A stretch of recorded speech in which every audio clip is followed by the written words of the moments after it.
investigations are underway to determine the cause of damage to two undersea telecommunications cables in the Baltic Sea.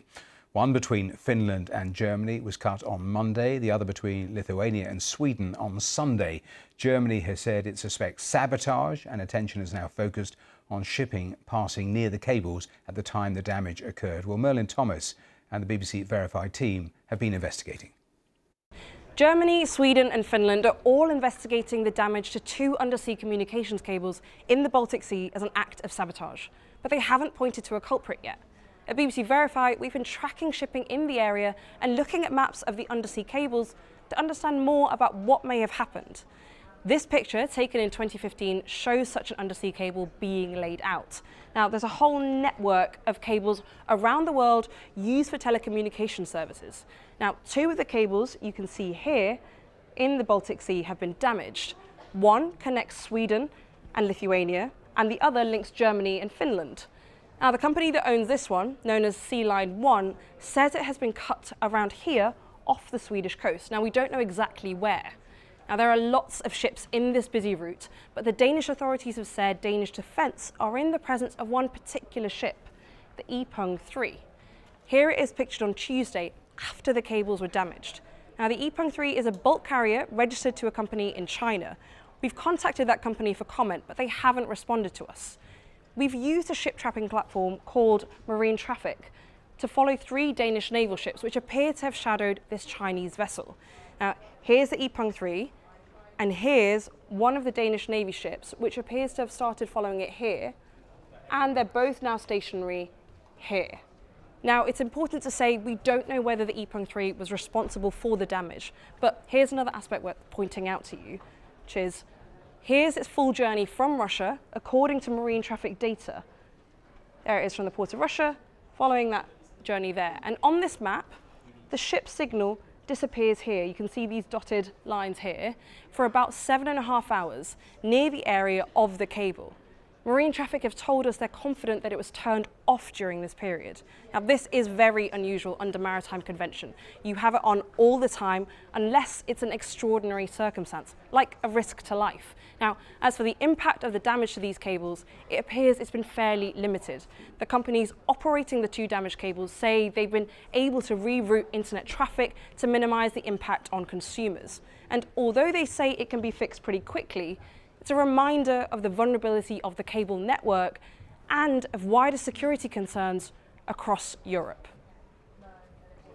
Well, that was Merlin Thomas. Let's speak to Elizabeth Braw, who's Senior Fellow at the Atlantic Council. This is a really intriguing story. Let's go through it stage by stage, because start by just describing to viewers just how important these cables actually are and what they are.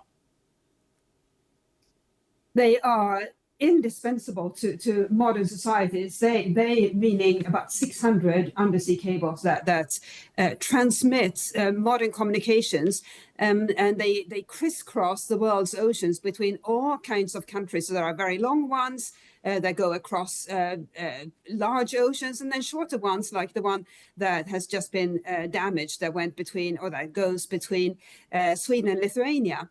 And all these cables have been installed since the 90s, really, when the internet took off, and they are not just indispensable to modern societies. They power everything we do on a daily basis that has anything to do with digital life. Yes, but they are also extremely vulnerable because they are set up for a world in peacetime.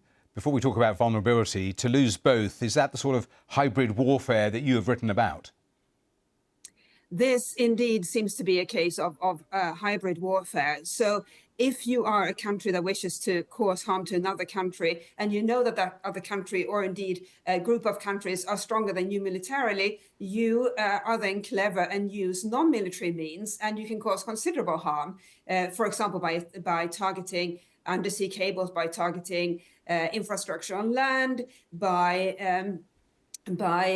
engaging in weaponization of migration, which we have seen in Finland and Lithuania, Poland, Latvia recently. You can cause considerable harm, and these countries can't do very much to retaliate because it's not military aggression.